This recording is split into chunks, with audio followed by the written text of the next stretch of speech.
Naglaban-laban ang 20 malalaking hotel sa Qatar sa ika-11 Inter-Hotel Basketball League sa Qatar. Sumali sa liga ang mga dating PBA player. Yan ang balitang Middle East ni Delphine Montenegro.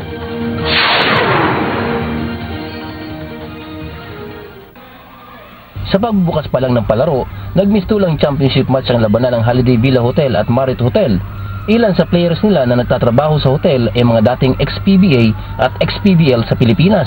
Isa na rito si Chris Guerrero, 4 na taon na nagtatrabaho sa Holiday Villa Hotel at dating player ng Talk and Text noong 2004. Dito na ako kasi yung basketball naman seasonal yun Hindi araw-araw na may laro, may liga dito, kukunin ka. Depende sa ano yan So, unlike na nagtatrabaho ka, at least sure ka na may matatanggap ka talaga. Parang ano lang tsamba-tsamba lang.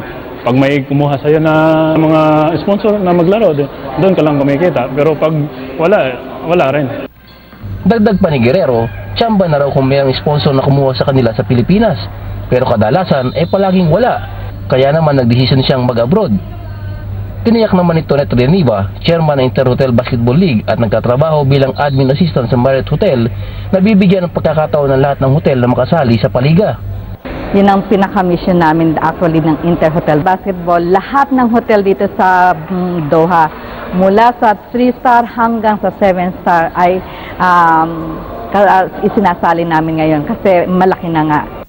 Buo naman ang suporta ng Malaysian Assistant Manager na si Roy Buma sa mahigit 100 Pinoy na empleyado ng Holiday Villa Hotel.